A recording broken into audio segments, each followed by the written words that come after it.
We're here in Istanbul. Welcome, my friend. Thank you. It's good to be here. We got Ryan Audy here, man of the hour.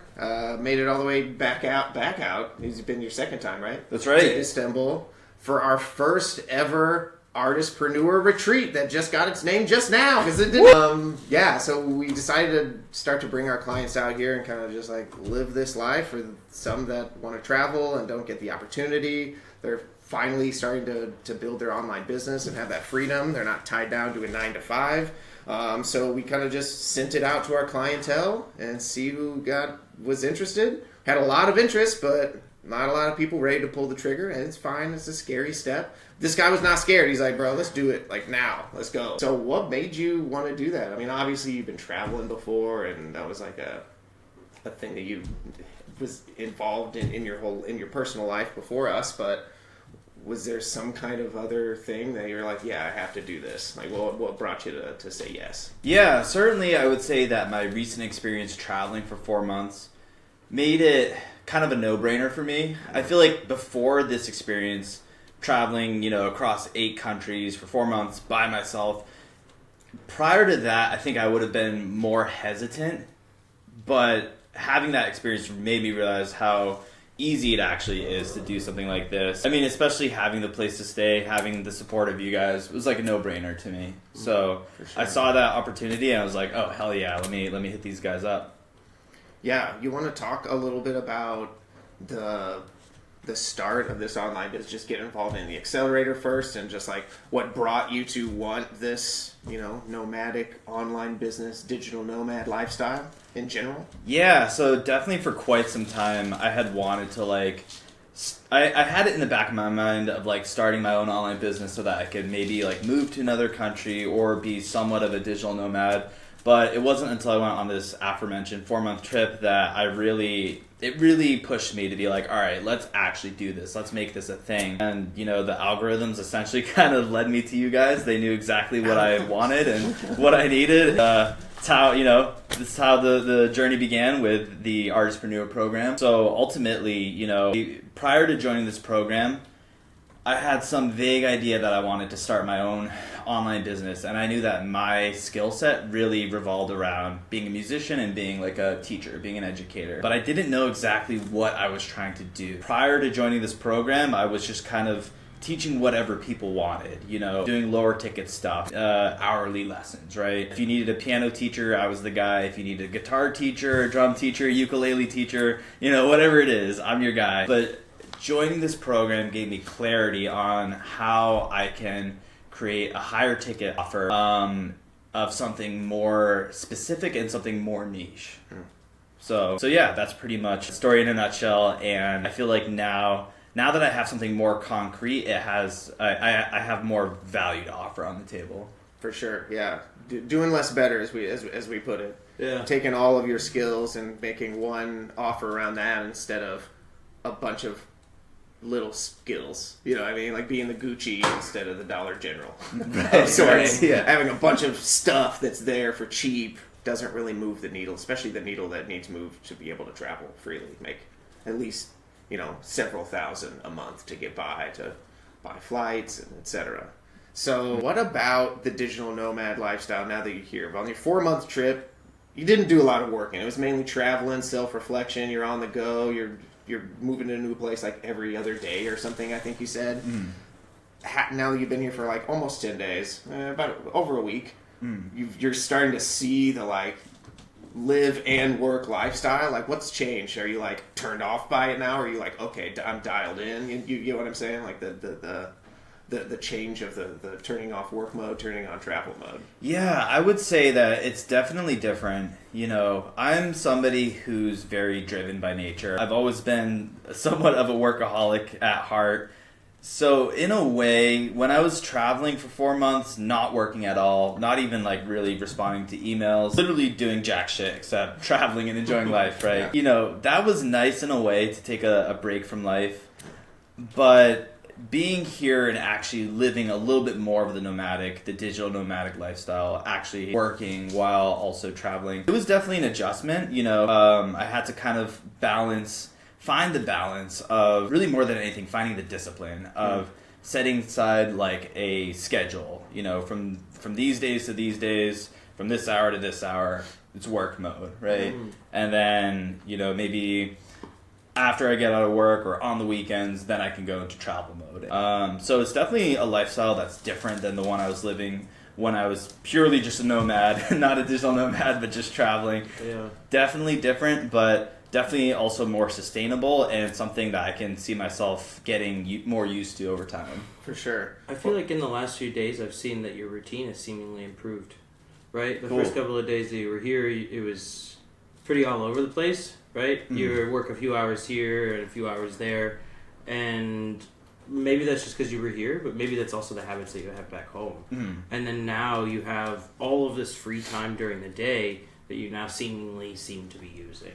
And I think that's why you have a lot more calls booked while you're here now than when you did when you arrived. For sure. Yeah, definitely like when I first got here, it was like, whoa, I'm in a new country. Like, even though I've been here before, it was still like, wow, I'm back in Istanbul. I'm back in Turkey. Time to, hit up everyone I know and have fun. Yeah. And definitely like those very first moments, I was just way too, I don't want to say distracted in a bad way, but... No, it's a balance. That's my point, though. Like, developing that routine is very fun, but also difficult, right? Like, I like going out and exploring and seeing the sights and doing all the things, but you also have to show up to work. Right. And I think a lot of people would just do kind of what you did when you first arrived, which is totally fine. Like, go out, hang out, see all the stuff, walk around, do 1, 2s, and 3s.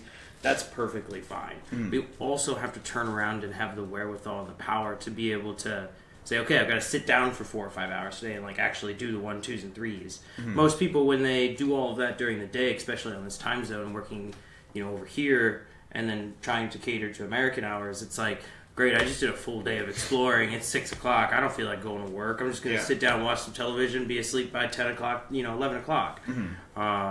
But that's not what's happening, right? You're scheduling calls at 9, 9:30, 10, that's happening. And I think that propels your ability to just produce more, right? Because you're like, okay, you might see us working, and at the same time, that's probably encouragement to sit down at your computer because you're like, what the hell am I going to do otherwise? And then also you have a call later in the afternoon, later in the early evening, that you're like, okay, well, I better speed up in order to get prepared for that. So it's like, I think it's easier to develop habits, not only being over here and scheduling calls, but being surrounded by people who are also doing that action, right? On my calls, I say all the time, it's like, you want to be a millionaire, you go talk to other millionaires, not people that make 20K. I think this is the same thing. Absolutely. You have to hold yourself accountable to a schedule. We've talked about that many times on this podcast, and it's like, I think that's one of the biggest skills as an entrepreneur. It's like somebody, especially if you're working in different time zones, you have to be rigorous about sitting down. I can go out and have a cup of coffee and go have a beer in the midday if I want. I can go see some sights and come back and work. I can take an hour break and go to the park. It's okay. That's not a problem. But I still have to know that after I do those things, I have to come back to work. Absolutely. Yeah, I think one of the things that made it difficult for me to adjust was the time zone difference, because I'm definitely the type of person that prefers to wake up early, start my workday, and then go out and do a bunch of fun stuff. So definitely getting used to taking those later calls, being that the vast majority of my calls were with people in the U.S. That time zone difference definitely messed me up a little bit at first. But again, it just took some time to get adjusted to it. I'm usually waking up, back at home, at maybe 7 a.m., maybe sometimes even earlier. So getting used to sleeping until 10, maybe 12, staying up till 3 a.m. sometimes is definitely a change for me. Yeah, but it's necessary.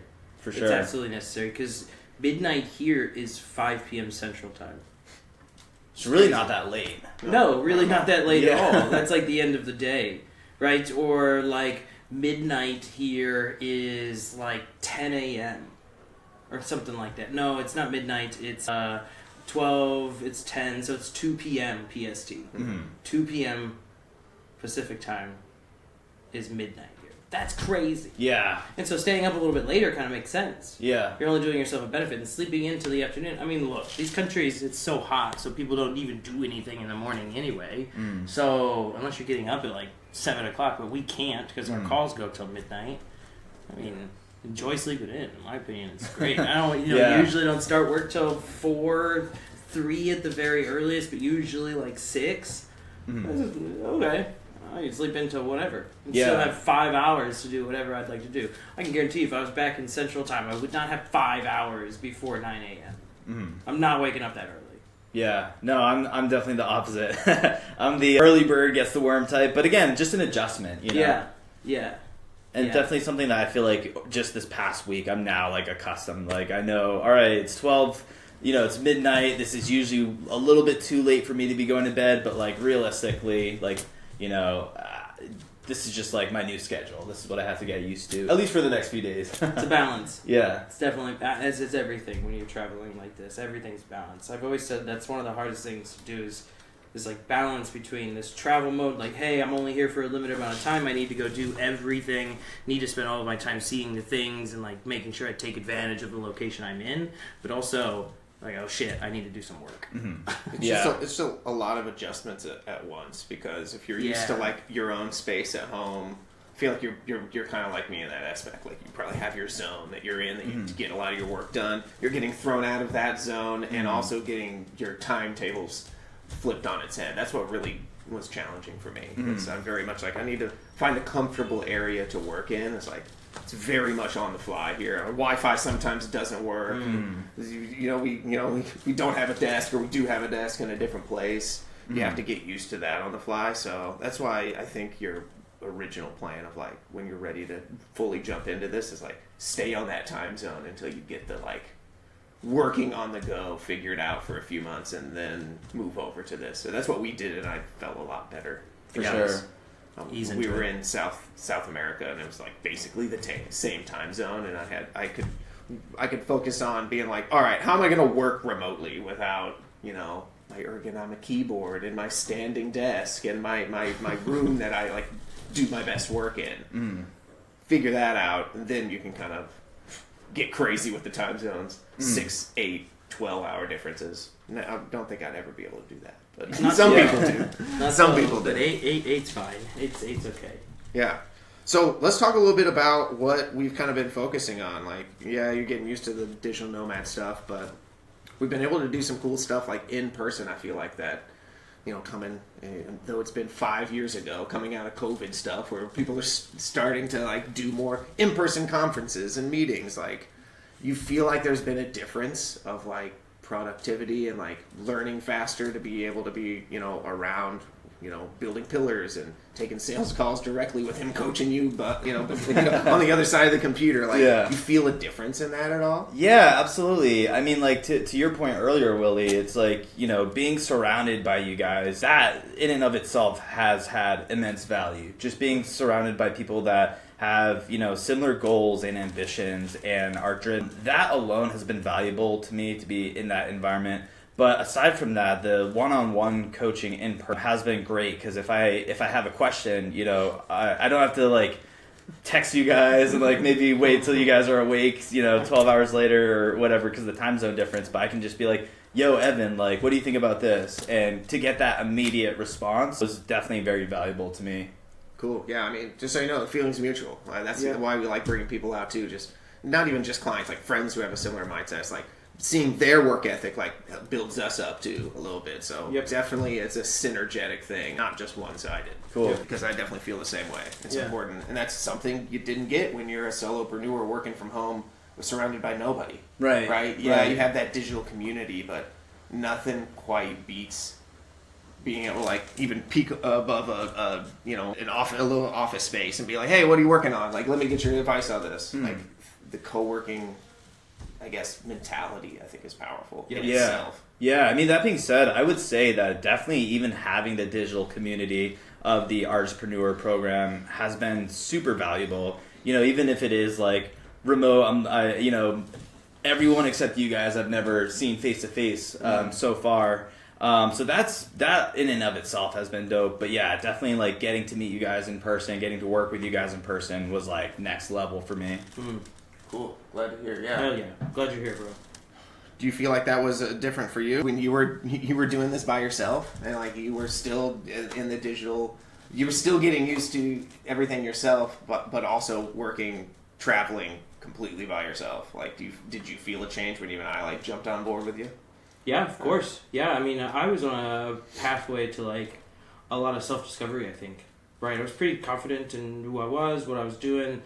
I'm always excited. And I didn't really have anything else to do. It was either I go out and force myself to explore, right? Like, literally have to force yourself sometimes. You don't speak the language, you don't know shit about the area. And it's very nerve-wracking to do so. Or I just sit at home and work. So I just ended up finding a habit of work pretty quickly. Plus, nobody's in the corner distracting me. So it's just like, I'm doing all of these things, especially at the beginning of my journey, feeling very excited, know the level of inspiration I'm building, like very aware of that at that time. And I actually found it really simple. And then by the time you joined, I just already had so much of a routine. Yeah. You know what I mean? Like, at that point, it's just like, all right, I'm just doing the same things I was always doing. Maybe I'm going out a little bit more often because it's easier with somebody else, right? Going to restaurants and, you know, maybe hitting parks or different weekend trips and shit like that. Because in Argentina, like, I didn't even leave Buenos Aires. I just stayed there for 2 months. Here, I've already done a bunch of stuff. Yeah. Right? And that probably has a lot to do with us talking often. But as for, like, when I started, I was just like, yo, let's fucking do this. I didn't know anybody who was doing it. I didn't know anybody that had any experience that could talk about it. I was just like, this sounds cool. Let's figure it out. Yeah. A little different. That's pretty much where I was at until you know, I met you guys. Was like, shit, you know, I want to move to another country or be a digital nomad, but I don't know anybody personally that's doing that right now. Like, you know, you see these people on YouTube, but like to actually be able to like reach out to you guys, and be like, yo, what do you think about this plan that I have, and get some feedback on, you know, why maybe that's not the smartest plan. How you could move faster or improve it, like.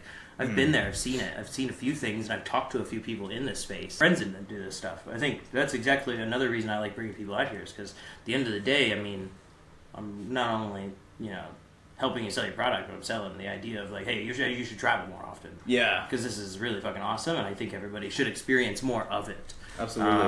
People just get so locked into the shit that they do at home. You know, it's like, oh, sure, you may work online, you may have all these cool things, but like, everybody says they want to travel until the moment comes where they're forced up with that decision. Because you can only push yourself so far in so many different directions. And I think it's because, you know, for me, fear is, I don't speak the language. I know I want to go get a cup of coffee, but where do I go? Right? For them, it's like, oh, fuck, I have to go all the way across the world and like do 1, 2, and 3. Right? That's a huge fear for people. And I think when they've never seen it, it's hard to like jump in. And so it's a different level. But I'm here to just break that down. I've helped more people travel to their first countries and get their passports than I know people that have traveled. You know, it's like at the end of the day, I've helped a lot of people. But yeah, glad you're here, dude. Yeah, likewise. Another one. Cool. Yeah, dude, I'm also glad you're here. We're going to do another episode talking about our travels for the past week. But thanks for listening. Like, subscribe, hit a button, click things. Do whatever you need to do to keep hanging out with our journey. Bye. See ya. Teşekkürler. Oh, yeah. Man, why didn't I think of that?